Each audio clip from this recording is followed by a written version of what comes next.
Something you'll hear me talk a lot about is the idea of subject. Subject, subject, subject. In photography, it's all about subject. The subject in your composition is the core of your image. The subject should be the main vehicle to express what you're trying to say or trying to document.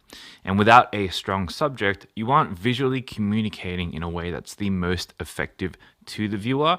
And in most cases, that is a bad thing. I say a lot that photography is all about intention. Understanding why we take the images that we take and being able to articulate that is the core of being a good photographer. The difference between a pro and an enthusiast is that the pro is always going to be able to talk about why they shot an image, how they shot an image, and the deliberate elements and methods they decided to include. Good photographers are conscious and intentional about what they do. Things don't happen by accident, and while luck always has a part to play in any part of life, luck does not exist without preparedness meeting opportunity. And this is the journey that I want to set you on. Now, I hark on about subject because the idea of mastering subject is such a foundational pillar to understanding a concept that all other visual mediums have, including photography, and that is visual hierarchy. This is something that I cover in the visual pattern series I have on YouTube for free, but it's worth re-explaining here and remixing a little bit, especially in the context of subject. Visual hierarchy is the idea that in a composition, there are many different levels of importance in the image, and being able to communicate these different levels effectively is a core component to having successful images. Visual hierarchy in photography is about deciding the logical flow of events in a composition. It's about being able to show and declare to the viewer, hey, this is the most important thing in the image. Look at this. Then look at this. It's about being able to weave a story together through suggesting which portions of the image are important and what relationships they have to each other. We do this through visual patterns, but the basis of this, the most important part of all of this, is the subject, the core of how the photo communicates. The subject of the image is always the thing that you, as the photographer, want to show the viewer the most.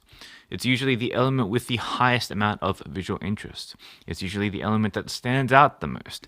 It's usually the first element that is understood in the image. In fact, if there's only one element in the composition that you need to ensure is the most understood, it would be the subject, the element with the highest level of visual hierarchy. And from there, with the subject being at the top of the visual hierarchy, we can then use a plethora of visual patterns to then create methods with which to allow the subject to speak, which give space to the subject, which allow the story to then shine through. Supplementary subjects and other aids then come after that. And then suddenly we've, established a hierarchy of importance. We have layers to our image. We've crafted a meaning and a message. We have intentionality. This is why visual hierarchy is so important. Now, this is something that eventually just comes to you instinctively, right? You eventually get to the point where you can understand the differing levels of hierarchy when you're out shooting in real time. But to start with, it's going to feel awkward and slow, right? But starting with a strong subject first and foremost in every shot that you do is a great way to have the rest of the hierarchy fall in line. And it's also a great thing to keep at the top of your mind. So when you're out shooting, think subject, subject, subject. What is the subject of the photo and how can I include other elements or patterns to then accentuate that subject? Think of the things you can do to make the subject stand out and live on its own, and everything is more likely to fall in place after that. Now we know the importance of it, but how exactly might we use visual patterns to create a sense of visual hierarchy? Well, there are so many ways. And let's start with scale as the first example. So in a portrait scenario, the element that takes up the largest amount of space is going to be the person that you're taking a portrait of.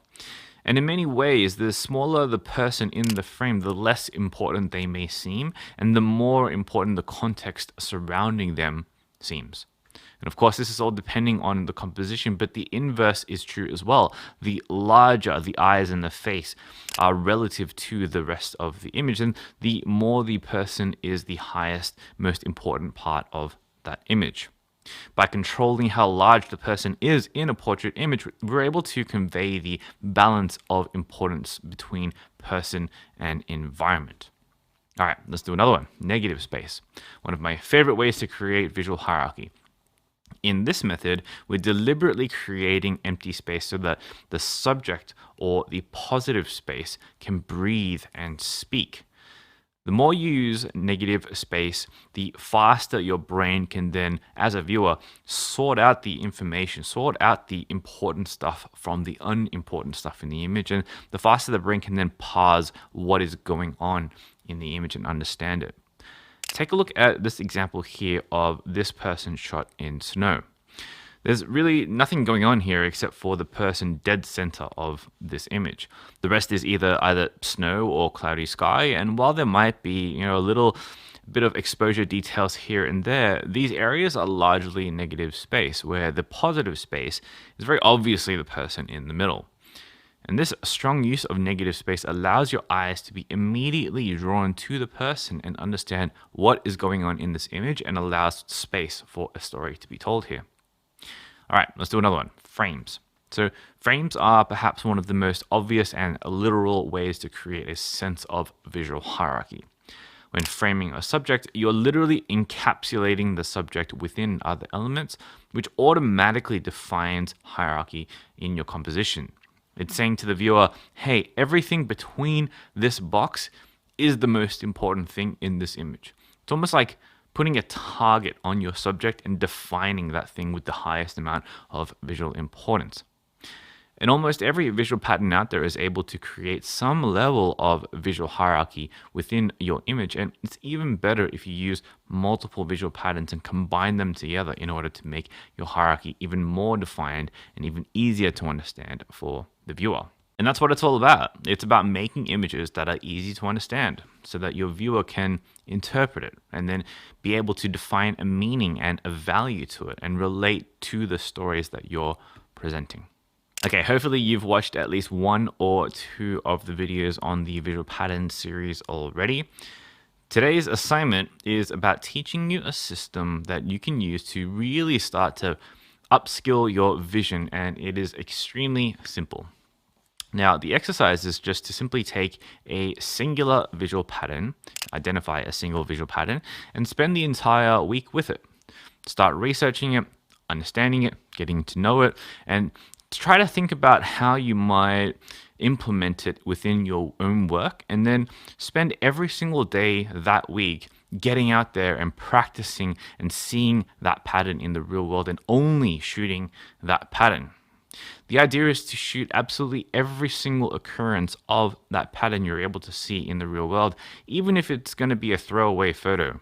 The idea is that it's an exercise, and by capturing that pattern consistently in the real world, you're able to then train yourself over hundreds or thousands of occurrences until eventually, when you eventually do need it down the line, you'll be a pro at absolutely spotting it every single time.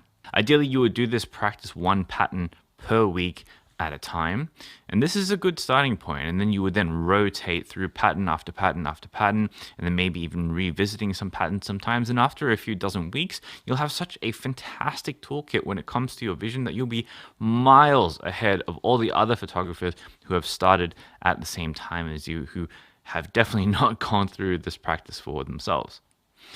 And this kind of practice you can do after the course as well. So for today's mini assignment, what we're going to do is actually a mini version of this practice over one singular day. It's really simple. Just pick a visual pattern and spend a few hours only shooting that pattern. Every shot you take should be a representation of that pattern in some way. Every image that you take here doesn't need to be an absolute banger shot. In fact, forget about the idea of making a good image. You're just practicing the exercise here. Spend a few hours out and about and see what you come up with. I suggest starting with something easy like frames or lines or shadow, but if you want the extra challenge, then try something like negative space or balance or scale. All right, have fun with that. I'll see you tomorrow.